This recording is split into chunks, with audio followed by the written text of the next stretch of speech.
Anda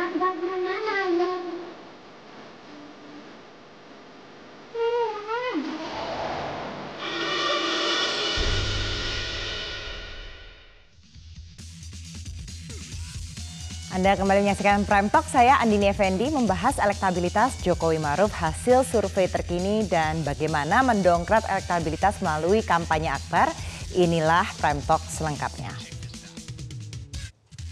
Dan kita sampaikan dulu, ini ada informasi terkini dari survei yang baru saja dirilis hari ini dari Carta Politika. Kalau kita lihat angkanya memang pasangan Jokowi Ma'ruf unggul 53,6%, sementara untuk Prabowo dan Sandi Uno itu di angka 35,4%. Namun untuk angka yang tidak tahu atau tidak menjawab ini masih 11%. Jadi nanti kita akan bahas apakah ini artinya memang masih banyak kemungkinan akan beralih dan beralih kemana ini kecondongannya, apa yang dimiliki oleh petahana sehingga bisa menggait suara yang masih tidak tahu ini begitu atau tidak menjawab. Kita lihat di slide berikutnya di sini juga ada beberapa survei lain yang kalau sudah kita kumpulkan ini dari 4 lembaga survei yang terkini nih dari bulan Maret awal ada Vox Populi di mana juga di sini Joko Widodo Ma'ruf Amin unggul di sana, kemudian di akhir Februari Maret ada SMRC lebih tinggi 57,6%. Lebih tinggi lagi itu sebenarnya ketika di pertengahan Februari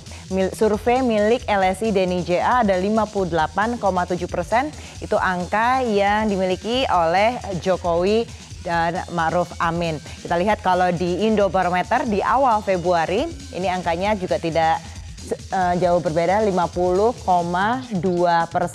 Lagi-lagi kalau kita lihat di sini ini angka yang menjawab tidak tahu atau tidak menjawab juga masih tinggi. Masih tinggi, paling tinggi di awal Februari survei milik Indobarometer sekitar 20,9% yang masih belum menentukan pilihan atau tidak menjawab. Kita lihat lagi di slide berikutnya. Ini kita memiliki 3 kartu sakti yang sering sekali dikampanyekan oleh calon presiden petahana Joko Widodo soal kartu prakerja, kemudian kartu sembako murah dan juga kartu kuliah, kartu Indonesia Pintar hingga kuliah. Jadi kok permasalahan ekonomi di berbagai survei dan juga di berbagai informasi yang sudah kita kumpulkan sampai saat ini menjadi konsiderasi pertama bagi pemilih. Jadi soal pekerjaan dan soal sembako harga murah itu menjadi hal-hal yang dikampanyekan oleh Joko Widodo jika nantinya terpilih kembali akan melakukan hal-hal ini dan mengeluarkan kartu-kartu ini. Kita lihat di slide berikutnya yang juga memengaruhi isu-isunya seperti tadi saya sampaikan soal ekonomi. Isu pemenuhan kebutuhan ekonomi atau kebutuhan pokok ini menjadi salah satu hal yang krusial ataupun mungkin bisa dikatakan paling krusial bagi pemilih untuk menentukan pilihannya.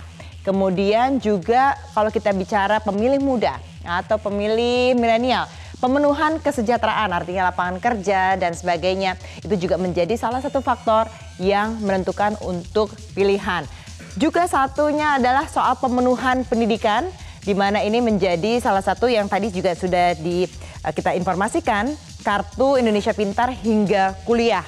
Itu menjadi salah satu hal yang terus digaungkan karena untuk meningkatkan partisipasi anak-anak muda hingga meneruskan hingga kuliah dan diberikan fasilitas itu oleh negara. Dan juga tentang lapangan kerja yang sampai saat ini mungkin juga masih angka penganggurannya memang dikatakan sudah menurun begitu, tapi masih ada. Dan soal isu pemenuhan lapangan kerja ini menjadi konsiderasi bagi pemilih juga. Kita lihat di slide berikutnya yang menjadi pembahasan di sosial media. Kalau kita lihat saat ini. Untuk di media sosial juga kalau kita lihat dari Twitter kami, Facebook dan juga Instagram, ini ada hashtag untuk mendongkrak elektabilitas dan juga yang kita bahas saat ini, hashtag Prime Talk. Jadi kita ingin Anda ikut berpartisipasi. Kira-kira kalau kita bicara soal kampanye akbar 22 hari menjelang hari pemilu, apakah nanti ini kalau kita mengadakan kampanye akbar terutama di daerah-daerah yang mungkin itu ketika tahun 2014 baik itu Joko Widodo maupun juga Prabowo Subianto itu mengalami kekalahan. Kita ingat Joko Widodo baru saja berkampanye di Serang, Banten, kemudian Prabowo Subianto berkampanye di daerah Sulawesi, dan juga yang waktu 2014 kalah itu di Sulawesi Selatan. Kita akan bahas bersama narasumber yang sudah hadir bersama kami di sini, di mana elektabilitas calon presiden dan calon wakil presiden Joko Widodo Ma'ruf Amin unggul atas Prabowo Subianto dan Sandiaga Uno. Hasil survei terkini dari Carta Politika merilis Jokowi Ma'ruf 53,6% dan Prabowo Sandi 35,4%, golputnya 11%. Bagaimana kecenderungan elektabilitas kandidat dan mendongkrak melalui kampanye akbar? Sudah hadir bersama kami Direktur Eksekutif Carta Politika Mas Junarto Wijaya dan juga juru bicara tim kampanye nasional Jokowi Ma'ruf Irma Suryani Caniago. Nantinya kita juga akan menghubungi Badan Pemenangan Nasional Prabowo Sandi dan Wakil Ketua Umum Partai Demokrat Syarif Hasan. Mas Toto, Mbak Irma, terima kasih banyak sudah hadir bersama kami. Langsung ke Mas Toto terlebih dahulu. Ini kalau kita lihat hasilnya yang dari survei Carta Politika ini, artinya kalau untuk Jokowi Ma'ruf sudahkah aman? Ya, kalau kita lihat memang bukan sekedar membandingkan data yang ada sekarang ya, tetapi bagaimana pola dari tren elektabilitas misalnya dalam 3 survei terakhir, bulan Oktober, Januari, dan bulan awal Maret, ini 1-9 Maret, memang cenderung terlihat ada stagnasi. Kalau kita lihat tidak ada pergerakan dari keduanya, range antara Jokowi itu antara 53-55%, Prabowo itu sekitar 34-35%. Kenapa seperti itu? Pertama, menurut saya memang ini kan pertarungan kedua dari orang yang sama, sehingga ya kalau mau menggunakan bahasa netizen ini pemilihnya ya si cebong lagi dengan si kampret lagi yang bertarung begitu ya. Fanatismenya lebih tinggi dan itu terbaca di tingkat kemantapan yang sudah di atas 80%.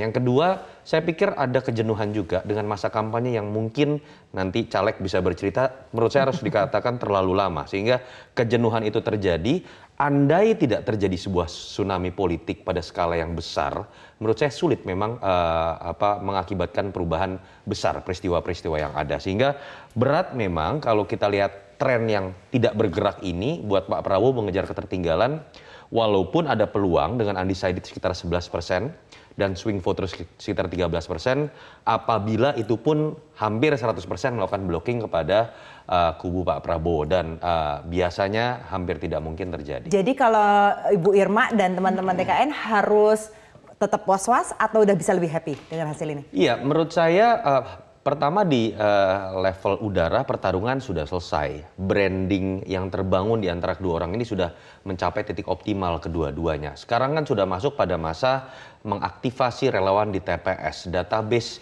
yang ada di TPS, partisipasi pemilih yang tidak boleh kalah dengan kubu sebelah. Dan pertarungan sungguh terjadi di sini. Ini yang menurut saya kan masih jadi kritik kepada incumbent biasanya, militansi incumbent biasanya kalah dibanding penantang karena mereka cenderung biasa lebih menyerang, memiliki musuh bersama. Ini menurut saya masih menjadi PR buat TKN, dan rapat terbatas, rapat terbuka apakah dikatakan akan berpengaruh? Pengalaman saya di melihat pilkada dan pilpres sebetulnya tidak.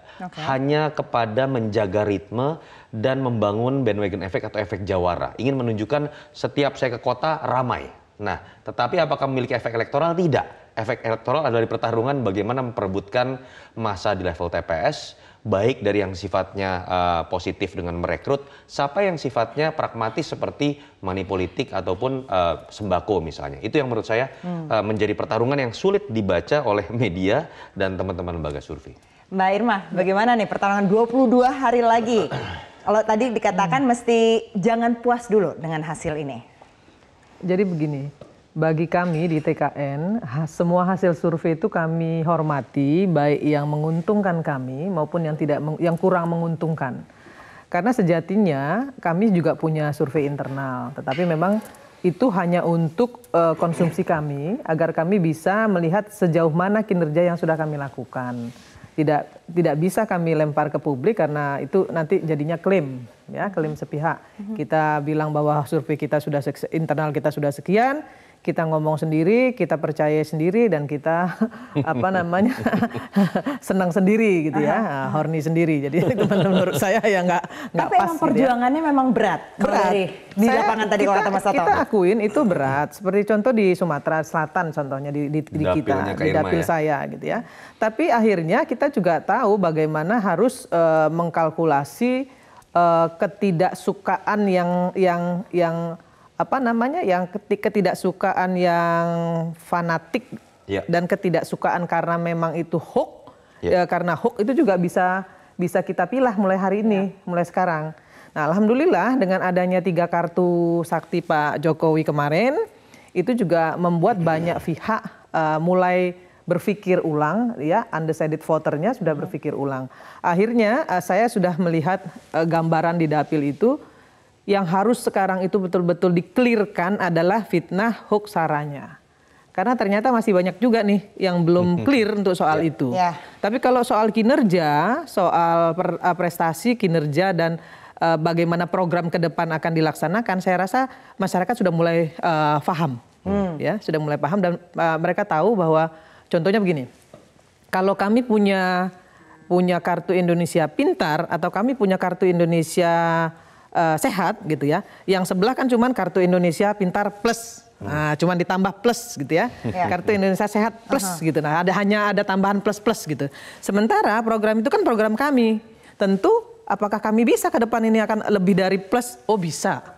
Justru kita akan membuat kartu Indonesia Pintar yang plus gitu loh. Oke. Tapi ngaruh nggak tuh Mas? Kalau Ibu Irma udah bilang yang paling penting itu tadi isu hoax, fake news, SARA itu masih masif. Kalau di Sumatera ya. Kalau di Sumatera. Kalau kita bicara soal Sumatera battleground juga nih. Nah, tapi kalau program-programnya seperti yang sudah dikampanyekan Pak Jokowi soal 3 kartu sakti ini, lebih ngaruh atau enggak sih dengan apa yang dijanjikan, apa yang dikampanyekan dengan isu yang ada di lapangan? Memang kalau kita bicara pencapaian kinerja kan bisa diuji lewat analisis sosiotropik, yaitu kepuasan kinerja, approval rating, dan memang ada di angka sekitar 65%. Hampir semua lembaga survei 63 sampai 68%.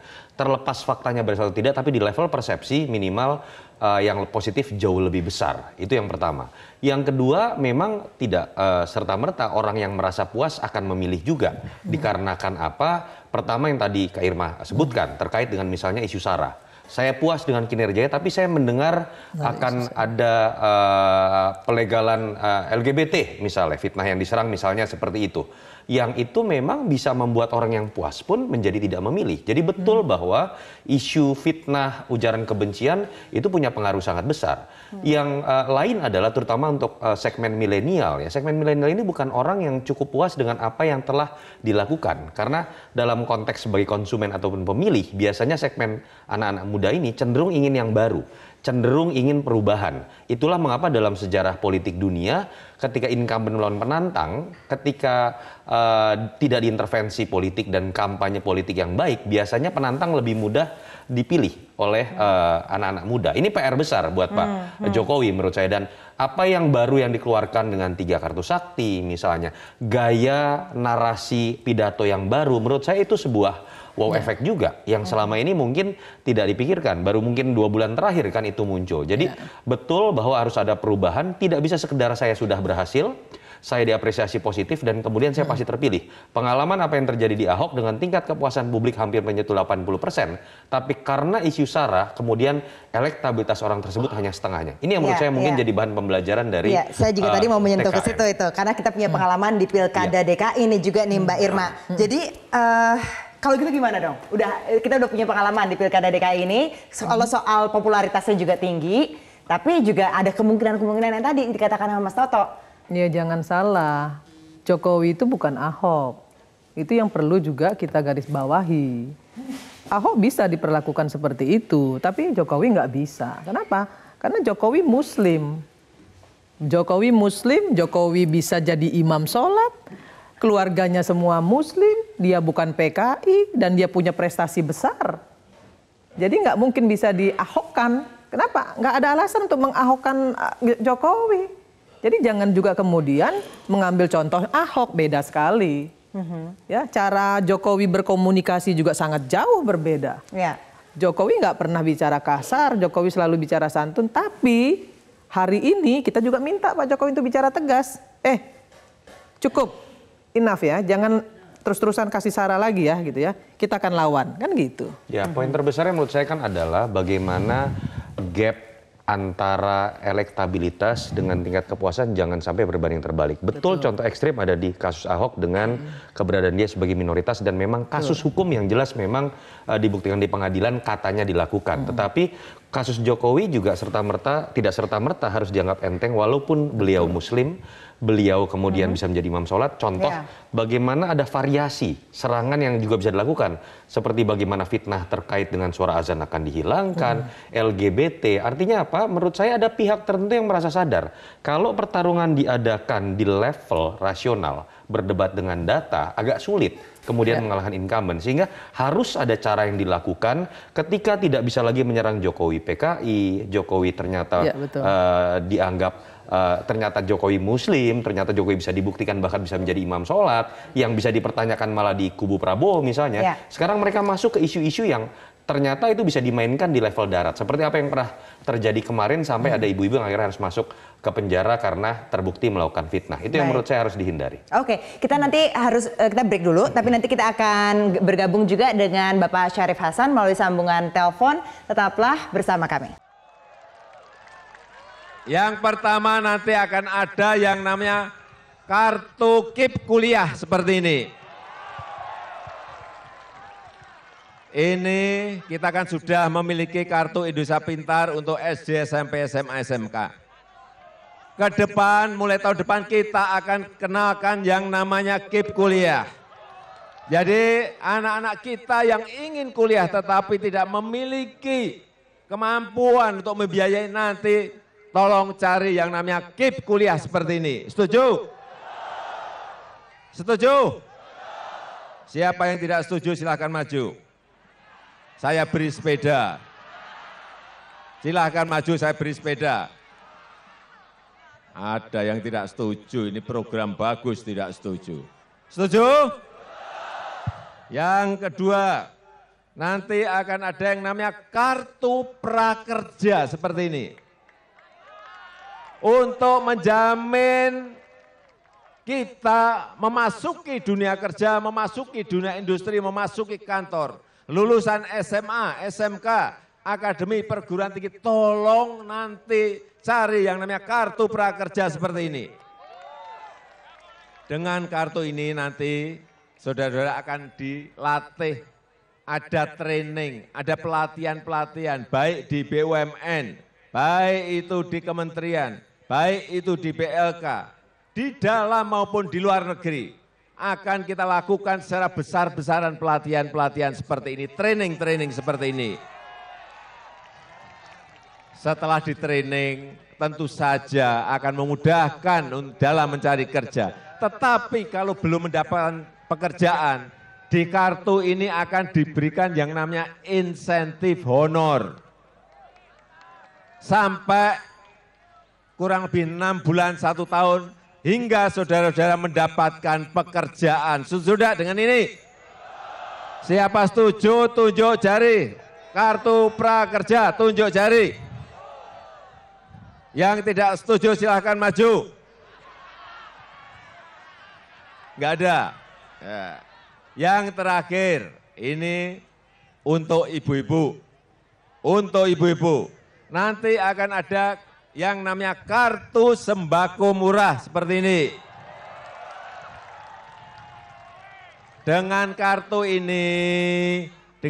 ini nanti pembelian beras, gula, minyak, dan lain-lain akan diberikan diskon besar-besaran. Ibu-ibu setuju ini? Ibu-ibu setuju? Ibu-ibu setuju? Ya, itu kartu sembako murah, katanya bisa beli diskonnya gede-gedean, udah gitu bisa juga sekolah sampai kuliah. Itu kan sebenarnya kalau jualan-jualan yang mungkin memang banyak orang yang perlu gitu sebenarnya Mas Toto. Ya. Tapi kalau dilihat berpengaruh atau tidak kalau kita bicara data?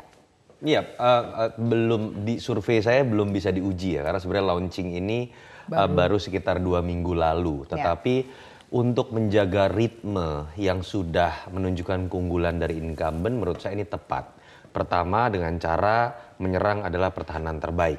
Sehingga kemudian ketika ada serangan-serangan, contoh serangan SARA sekarang menurut saya agak sulit dimainkan oleh kubu Pak Prabowo. Mereka malah sibuk harus berjibaku untuk kemudian menjelaskan keluarga Prabowo memang faktanya berasal dari kalangan Nasrani misalnya. Yang kedua dengan cara bagaimana tidak berhenti sampai level kepuasan yang telah mereka tunjukkan dengan kinerja selama 4 tahun setengah. Tapi bagaimana hal-hal baru itu bisa dilanjutkan. Ada variasi dari pengembangan program yang itu bisa kemudian menjadi efek kejut buat masyarakat. Sehingga euforia atau arah baru perubahan tidak hanya dimiliki oleh kubu penantang. Itu yang menurut saya lebih dari cukup untuk menjaga ritme. Jadi kalau kita lihat memang selama tidak terjadi tsunami besar, sebuah skandal yang katakanlah harus menyerang langsung kandidatnya, atau dari sisi ekonomi biasanya dalam konteks krisis finansial yang tanda-tandanya tidak terlihat, seharusnya agak sulit terjadi perubahan besar. Oke, jadi kalau misalnya Ibu memang ini kalau dilihat, apalagi diomonginnya di Banten nih, di Serang Banten. Memang ini salah satu strateginya, memang untuk masalah ekonomi menjadi pikiran rakyat begitu untuk menentukan pilihannya, terutama di kantong-kantong yang mungkin 2014 sebenarnya juga Pak Jokowi waktu itu tidak unggul begitu. Ya, saya kira begini. Kartu-kartu yang dikeluarkan Pak Jokowi yang 3 ini kan sebenarnya supporting dari 2 kartu yang sudah ada. Ya. Jadi kita harus melihatnya secara keseluruhan, secara komprehensif. Contoh kartu Indonesia Pintar kemudian sekarang dinaikkan sampai ke tingkat kuliah. Ini kan luar biasa. Nah, kemudian ada kritik soal ketenagakerjaan. Nah, kita masuknya setelah kita ketenagakerjaan ini kan sebenarnya kaitannya dengan pendidikan yang rendah. Ya kan, selama ini juga masih banyak sekali sebelum di era sebelum Pak Jokowi itu pendidikan rendah dari SMP sampai SD itu luar biasa. Nah, setelah ada program belajar 9 tahun, kemudian ada kartu Indonesia Pintar, itu sudah mulai bagus. Sudah mulai bagus. Tapi kan tidak cukup dengan itu. Harus didorong lagi dengan kartu Indonesia Prakerja. Nah, sekarang di 2018 kemarin pemerintah Pak Jokowi sudah bersama dengan Kementerian Tenaga Kerja sudah membuka program yang namanya program magang untuk semua tenaga kerja yang tidak memiliki atau belum memiliki pendidikan formal yang cukup. Nah, seperti itu kan. Kemudian ditambah dengan kartu Indonesia kartu Indonesia Pintar sampai dengan kuliah. Nah, ini semakin memperkuat masyarakat untuk melihat bahwa Pak Jokowi sungguh-sungguh ya untuk meningkatkan skill tenaga kerja kita agar bisa bertarung di pasar tenaga kerja nasional maupun internasional. Gitu. Nah, jadi ini menjawab kenapa kalau kita lihat ada survei juga ini dari Indobarometer dikatakan yang kenapa mereka tidak puas itu adalah soal sulitnya lapangan pekerjaan, kemudian harga kebutuhan bahan pokok yang naik dan juga perekonomian masyarakat yang semakin sulit. Artinya memang ini program ini memang menyasar ketidakpuasan itu. Satu hal kalau dikatakan bahwa bahan pokok naik, saya rasa nggak naik ya. Bahan-bahan pokok sampai hari ini masih stabil. Kalaupun ada misalnya impor beras atau apa itu kan hanya untuk menjaga agar harga tidak naik, menstabilkan harga. Kan itu sebenarnya. Tapi kan yang terjadi justru SARA atau hoax yang disampaikan ke masyarakat kan, wah ini Pak Jokowi udah nggak tidak sesuai dengan janjinya. Kenapa masih impor beras? Padahal kalau kita mau lihat secara jujur, memang kita belum bisa swasembada pangan dalam tempo waktu yang sangat singkat ini. Saya ingin kan gitu. bantu jelaskan sedikit. Jadi sering ada klaim dengan mengatasnamakan survei bahwa seakan-akan di rezim ini saja ada temuan pertama terkait dengan bahan pokok mahal, yang kedua terkait dengan penyediaan lapangan kerja. Memang ketika masuk dalam pertanyaan permasalahan pokok apa yang harus diselesaikan oleh pemerintah, di zaman siapapun, di belahan dunia manapun, bahkan kalau kita bicara bahkan negara maju pun, ada istilah yang kita sebut dengan bias ekonomi. Bias ekonomi lebih mudah buat responden untuk menyatakan ketidakpuasan di bidang ekonomi, terutama terkait kebutuhan pokok atau penyediaan lapangan kerja, karena itu terkait dengan kehidupan mereka sehari-hari. Sementara ketika terkait dengan politik, keamanan, hukum, mereka hanya berbicara sebagai observer. Jadi kalau kita lihat di dalam survei baik negara maju berkembang di rezim manapun, kecenderungan orang akan mengutamakan persoalan mendesak itu terkait dengan perut, terkait dengan sembako,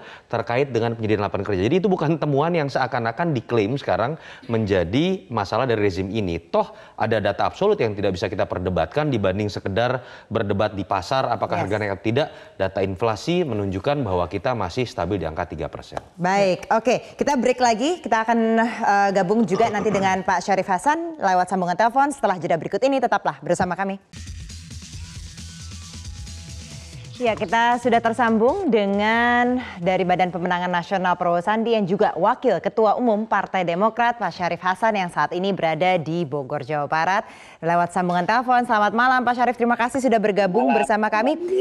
Kita bicara soal survei dulu yang sudah dirilis. Kalau dari beberapa survei memang masih jauh unggul. Di sini Jokowi Ma'ruf begitu, dan juga kalau dilihat soal popularitasnya atau tingkat kepuasannya kepada petahana ini juga masih tinggi.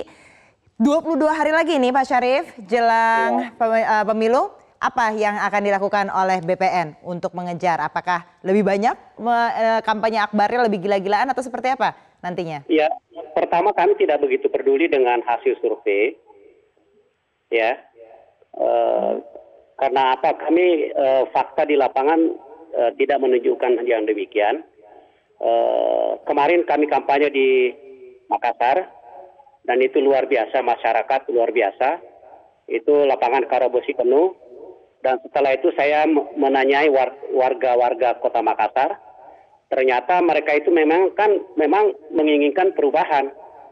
Mereka menginginkan perubahan dan mereka pada mendukung Prabowo Sandi. Jadi fenomena ini, fakta lapangan inilah yang membuat kami yakin bahwa pasangan Prabowo Sandi akan memenangkan Pilpres 2019 ini. Dan yang kedua, semua tim bekerja ke lapangan, karena terus terang saja yang sangat berarti itu adalah fakta di lapangan, bukan hanya selembar kertas survei yang sebenarnya hanya random, ya kita tidak tahu. Tetapi lagi-lagi kami hargai itu, dan sekali lagi kami tidak terlalu memikirkan itu, karena kami yakin bahwa fakta di lapangan menunjukkan yang lain. Oke, jadi memang sekarang targetnya untuk BPN sendiri memang di kantong-kantong suara, di mana dulu Jokowi memang unggul gitu di tahun 2014. Iya, ternyata tidak itu. Menurut survei, ya, katanya itu Sulawesi Selatan itu pendukung Jokowi. Ternyata kami ke 02 ke sana itu ternyata menunjukkan hal yang berbeda. Nah, itu juga terjadi di daerah-daerah lain, kecuali Jawa Tengah, ya. Saya pikir memang itu fakta memang 01. Tetapi daerah-daerah lain dapat dipastikan itu adalah 02. Oke, fakta di lapangannya berbeda, Mas Toto. Nih kalau kita lihat dari hasil survei, silakan tanggapannya. Pertama begini, saya menginginkan sebuah konsistensi sikap, ya. Kita juga tidak ingin masyarakat akhirnya kemudian menjadi bingung. Lembaga survei abal-abal atau tidak, survei bisa dipercaya atau tidak. Kalau ada konsistensi dari masing-masing pihak terhadap hasil survei. Kalau kemudian dari kubu Pak Prabowo fokus, konsisten, mengatakan kami tidak percaya survei karena semua survei bohong. Seperti dikatakan Pak Prabowo kemarin, menurut saya sah. Kita akan melihat rasa percaya diri Pak Prabowo yang sangat tinggi, yang berlawanan dengan hasil survei, akan seperti apa pada nanti 17 April. Dan di situ lembaga survei juga akan diuji sebagai lembaga ilmiah yang mungkin akan ada beberapa yang kemudian harus mempertanggungjawabkan hasilnya. Tetapi yang kita lihat BPN mengatakan hal yang berbeda-beda. Pertama, survei internal kami sudah mendekati 1 digit. Ada yang berbeda kemudian mungkin lupa janjian mengatakan sudah melampaui. Sekarang berbeda lagi mengatakan kami tidak peduli dengan semua hasil survei. Nah, konsistensinya ingin di mana? Kalau memang ada lembaga survei yang mengatakan bahwa hasil mereka berbeda secara internal, buka. Jangan ketika ditanya rahasia, sehingga publik bisa tahu secara pendidikan politik mana yang benar dan mana yang tidak, mana yang berbohong dan mana yang tidak. Kan kita pernah mengalami, ada presiden dalam satu hari, 2 presiden berbeda, satu versi A, satu versi B, ketika ada quick count yang berbohong, dan kemudian terbukti lembaga survei itu dipecat dari asosiasi lembaga survei. Itu yang menurut saya kita akan lebih hormati. Kalau memang tidak percaya dengan lembaga survei dan bisa membuktikan berdasarkan penelusuran fakta di lapangan akan ada hasil yang berbeda, menurut saya itu dialektika dalam demokrasi. Tetapi ketika statementnya berbeda-beda, itu yang menurut saya malah membuat publik ya, bukan mengenai Jokowi dengan Prabowo, akan makin merasa dibingungkan dengan fakta ini. Publik merasa dibingungkan nih kalau begitu, kalau dari statementnya berbagai pihak yang ada di BPN. Saya kasih kesempatan Pak Syarif lagi, tapi kita harus break dulu Pak. Setelah jeda berikut ini tetaplah bersama kami. Saya langsung ke Pak Syarif Hasan. Pak Syarif Hasan, tadi kalau dikatakan tidak perlu survei, lihat cek fakta di lapangannya bagaimana begitu. Nah, berarti sekarang ini konsentrasinya Pak, apakah memang difokuskan untuk merebut kantong-kantong suara yang dahulunya nih milik Joko Widodo? Iya, pada dasarnya kami terjun ke masyarakat, kami komunikasi dengan masyarakat, kami mendengarkan aspirasi masyarakat, kami mendengar apa yang dikehendaki rakyat, apa yang dirasakan rakyat, dan itu adalah bentuk kerja keras kami. Sehingga tadi saya mengatakan, ya kami menyangkut hasil survei silahkan saja, kami tidak peduli itu, tapi kami hargai, ya. Tetapi sekali lagi kami lebih mementingkan kepentingan masyarakat, kami lebih mementingkan berjuang untuk kepentingan masyarakat, dan lagi-lagi kami mengatakan bahwa kalau tadi maksud saya, kalau di internal kami, ya kami melakukan survei, tetapi sekali lagi itu bukan survei untuk publik, itu adalah untuk hitung-hitungannya berapa Pak kalau yang internal sendiri Pak, yang dimiliki BPN itu berapa itu hitungannya?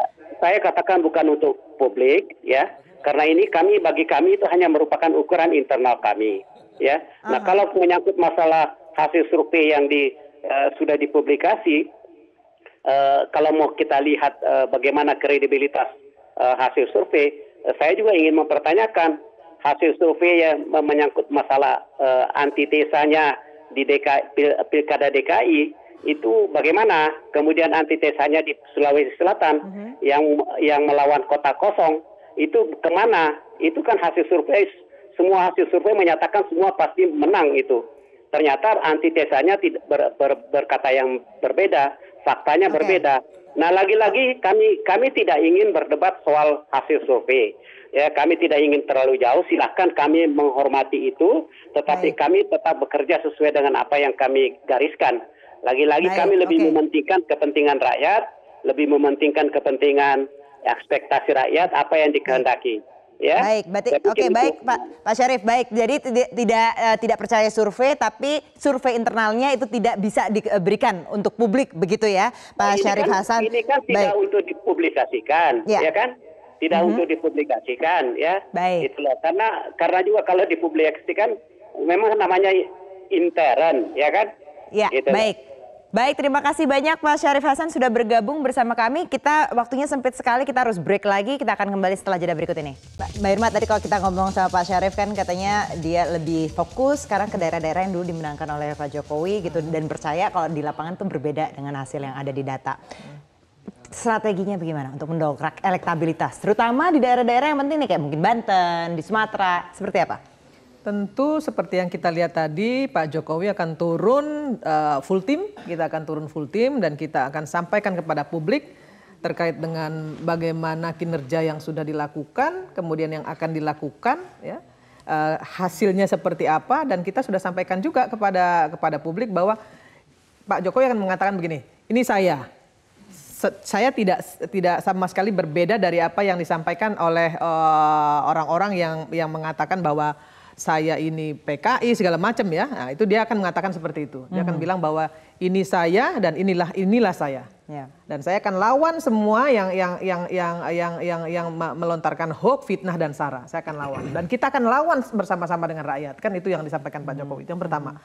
Yang kedua, tentu Pak Jokowi dan kami full team akan menjawab tantangan itu dengan 3 kartu tadi. Dan 3 kartu tadi itu kami yakini pasti akan membawa dampak positif terhadap swing voter. Karena swing voter hari ini juga sudah tahu bahwa sembako nggak pernah mahal kok.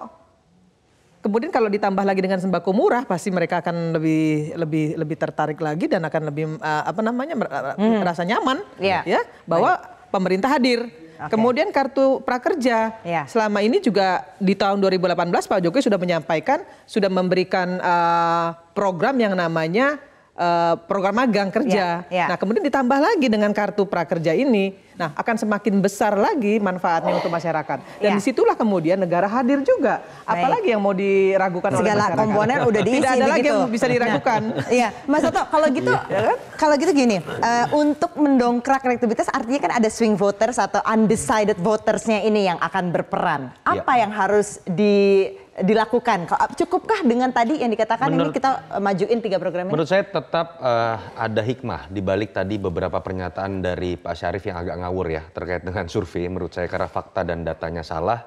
Apalagi ternyata beliau mengklaim juga menggunakan survei internal sebetulnya. Jadi yang ditolak sebenarnya survei yang menyatakan beliau kalah, kira-kira begitu. Tetapi betul bahwa ketika berbicara fakta di lapangan, ada beban yang harus dilepas perangkapnya oleh incumbent, yaitu pertama rasa percaya diri yang berlebihan. Sehingga kemudian otomatis akan membuat militansi berbeda dengan 2014.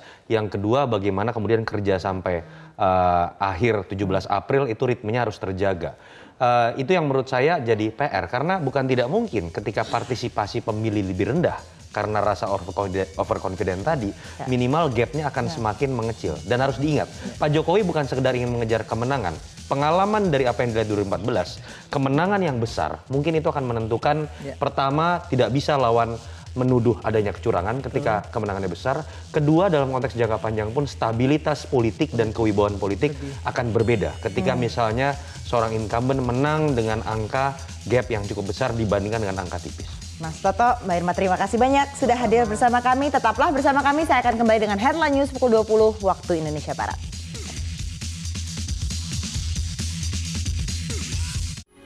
Metro TV, knowledge to elevate.